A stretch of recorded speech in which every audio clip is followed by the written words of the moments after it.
Kun sagantaa BBC Afaan Oromooti. Nu waliin tura.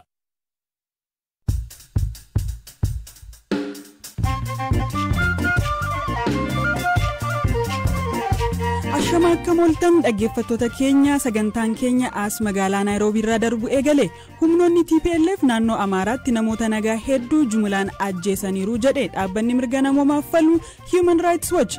Itoophiyaatti gatii boba'aa irratti yeroo dheeraa booda sirreeffamni taasifameera. Daballiin gatii kun maaliif taasifame? Qondaala mootummaa gaafanneerra.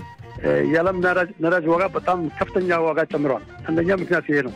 መንግስት ደግሞ ህብረተሰቡ ሀላውላና ተንደበለ ሰበብን ምንድነው ከናዳ ሞቱማን መተደገሩዳፍ ጀች ሁንዴሳን ሚዲያ ሐዋሳ ተራራ ኔትወርክ ጋዜጠሳ ታምራት ነገራ ፖሊሲን ቶአተሙ ማቲን ሂመን jalqaba manaa fuudhanii deeman booda gara biiroo dhufanii sakatta'an waan argatan hunda fuudhanii deeman saganticha Firaa'ol Balaayisni dhiyeessa. Manni maree ministeerota Itoophiyaa wixinee labsii koomishinii marii biyyaalessaa hundeessuuf qophaa'e irratti mari'ate paarlaamaaf dhiyeesse. Ibsi waajjira ministeera muummee akka jedhutti koomishiniin hundaa'u marii biyyaalessaa hirmaachisaa fi walaba ta'e kan hoogganuu fi qindeessudha.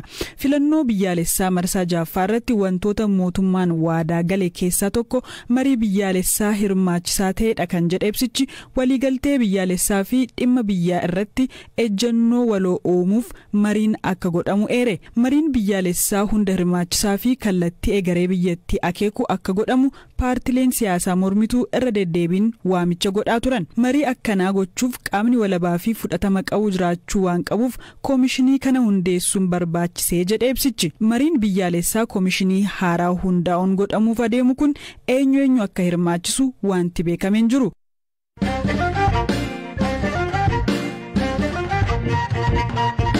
Humnoonni TPLF naannoo Amaaraa keessaa magaalota qabatanii turan lama keessatti namoota nagaa hedduu jumlaan ajjeesaniiru jedhe dhaabbanni mirga namoomaaf falmu Human Rights Watch Hamza Hussein dabaleesnitti hima.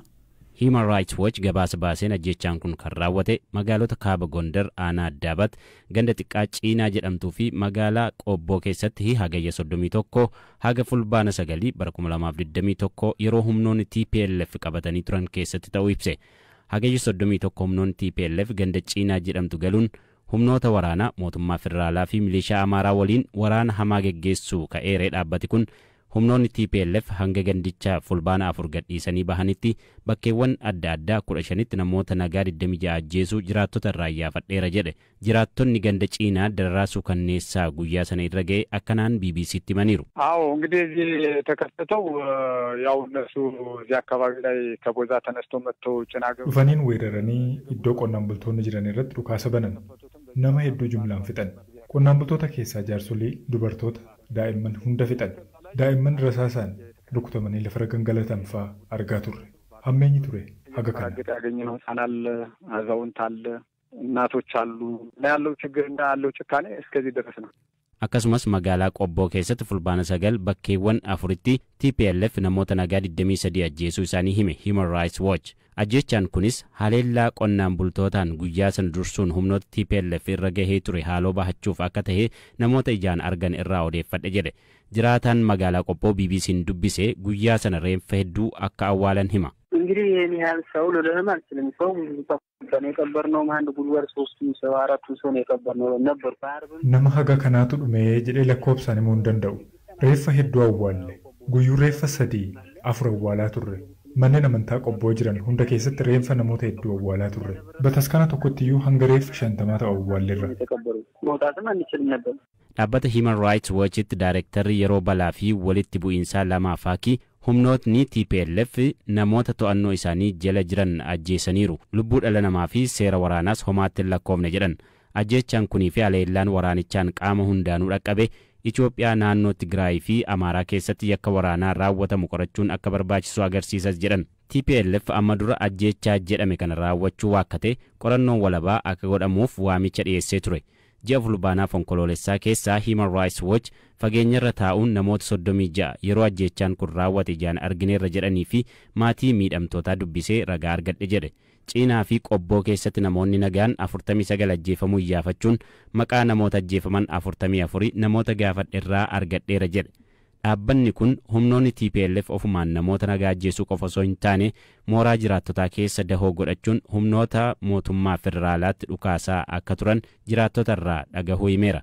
Kun ammoo uummata dahoo godhachuutti akka ilaalamu ibseera. Muddee 4 Human Rights Watch waa'ee ajjechaa kanaaf deebii akka kennaniif qondaaltota TPLF gaafatus deebii akka hin kennine hime. Manni maree mirga namoomaa UN waraana Tigraay keessatti yakkoota namoomaa fi waraanaa raawwachuu malan adda baasuuf qorannoo idil addunyaa ta'e geggeessuu akka qabu Human Rights Watch dhaameera. Manni maree nageenyaa UN Itoophiyaa ajandaa isaa keessatti qabachuun qaamolee keessatti hirmaachuun sarbama mirga namoomaa raawwatan irratti tarkaanfii qabatamaa fudhachuun sarbamni dabalataa akka hin raawwanne gochuu qaba jedheera jaarmiyaan kun.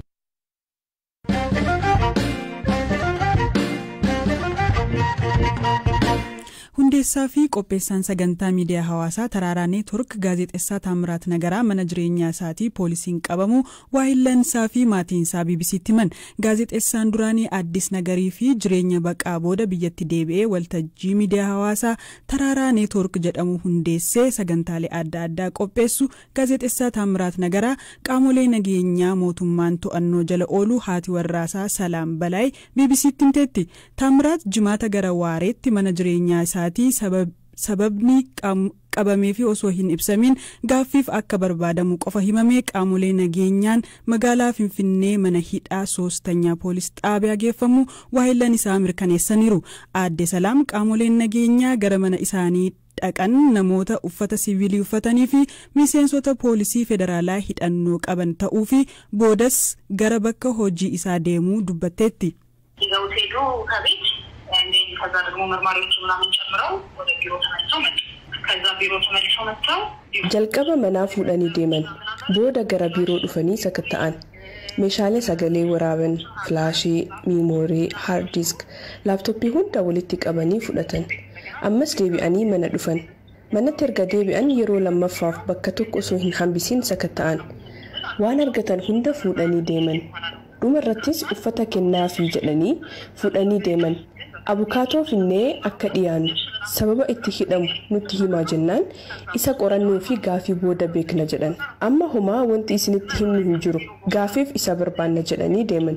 Namoonni poolisoota magaalaa Finfinnee akka ta'an nutti himan ganama sa'aatii 4 irratti dhufan hidhaan isaa hojii isaa waliin kan wal qabatu ta'uu isaa yeroo isaan bakka hojii isaa deeman barbaada. BBC'n hidhamuu gaazexeessaa Taamiraat Nagaraa ilaalchisee hoogganaa sabquunnamtii Koomishinii Poolisii Finfinneetti bilbilee ture. Koomaandar Faasikaw Fantaa waa'ee hidhaasaa waan beekan akka hin qabne himanii qulqulleeffannee deebii kenninaa jedhaniiru.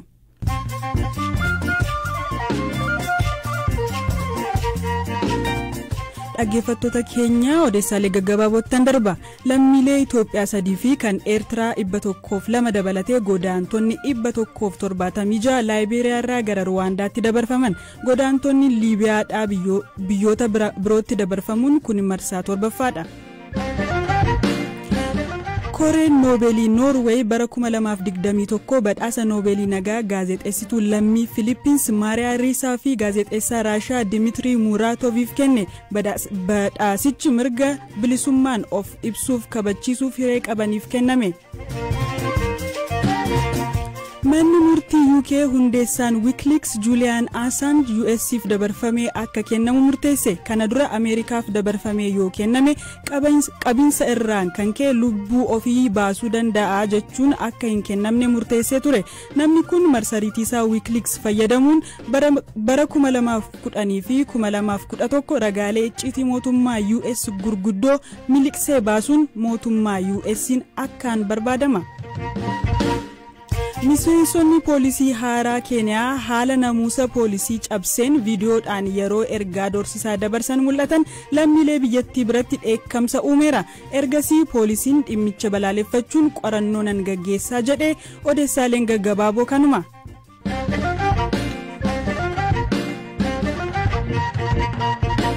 Odeessa biraan gabaan boba'aa addunyaa irratti dabalullee gatiin qinxaaboo boba'aa Itoophiyaatti ji'ootaaf bakkuma jirurra ture irratti jijjiirama taasisuun ministeerri daldalaa fi walitti hidhamiinsa naannoo beeksiseera. Waajjirichatti ministeerri deetaan damee daldalaa fi laayisansingii obbo Hassan Muhammad daballiin kun baatii 8 keessatti yeroo jalqabaaf kan taasifame ta'uu ibsuun sirreeffamni kun maaliif akka barbaachise dubbataniiru. የዓለም ነዳጅ ዋጋ በጣም ከፍተኛ ዋጋ ጨምሯል። አንደኛ ምክንያት ይሄ ነው። መንግስት ደግሞ gatiin boba'aa addunyaa haala olaanaa ta'een dabaleera. Sababiin tokko kanadha. Mootummaan uummata deeggaruudhaaf jecha amma yoonaa dabalee gatiin taasifne ture. Haala qabatamaa jiru gamaggamuun harka 100 ol mootummaan boba'aa irratti deeggarsi taasisaa ture. Ta'us gatiin doolaraa olaanaa waan ta'eef biyyoota ollaarraas gatiin boba'aa gadaanaadha. Fakkeenyaaf nuti boba'aa Jibuutii irraa galchina. Gatiin isaa Jibuutiitti liitirri tokko birrii 60 yoo ta'u, Itoophiyaatti garuu birrii 25dha. Kanaaf mootummaa irrattis dhiibbaa waan taasiseef yeroo jalqabaatiif harka 25 fayyadamtoonni akka kaffalanii fi harka 75 mootummaan akka deeggaru taasifameera. ተጠቃሚው እንዲከፍልና 75% መንግስት እንዲደጉም ተደርጓል ማለት ነው። ኦቦ ሐሰን gatiin boba'aa Itoophiyaa keessa jiru kan biyyoota ollaa keessa jiru waliin yeroo ilaalamu gadi aanaa waan ta'eef oomishaaleen boba'aa daldala kontiroobaandii olaanaatiif saaxiluus eeraniiru. Sirreeffama kana sababa godhachuun mi'oota kaan irratti daballiin maaliif mudata? Kanammoo attamiin to'achuu yaaddanii jechuun gaafanneerra. አንዳንድ ስግብግብ ነጋዴዎች የሚፈጥሩት ቀውስ ነው እንጂ እነሱንም ለመቆጣጠር waan daldaltoonni seeraan alaa raawwatanidha. Kana to'achuudhaafis gareen bobbaafamee waajjiraalee dhimmichi isaan ilaallatu galiiwwan gumuruuka poolisii federaalaa bulchiinsa magaalaa Finfinnee fi Oromiyaa waliin ta'uun daldaltoonni uummata irratti dhiibbaa akka hin taasifneef qorannoon taasifamaa jira. Fakkeenyaaf geejjiba irratti qorannoon taasifamee tajaajila geejjibaa kiiloomeetira 8 irratti daballiin taasifamuu malu saantima 54 qofaadha.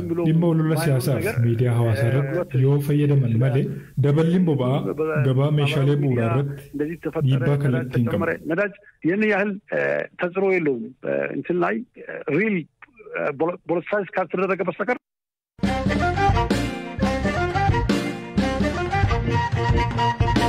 Guutummaa Itoophiyaatti namootni miiliyoona 23 ta'an deeggarsa namoomaa akka barbaadan Federeeshiniin Waldaalee Fannoo Diimaa fi Addeessa Diimaa Idila Addunyaa fi Waldaan Fannoo Diimaa Itoophiyaa ibsa waloo kennaniin beeksisan. Hamzaa Hussein gabaasa qaba.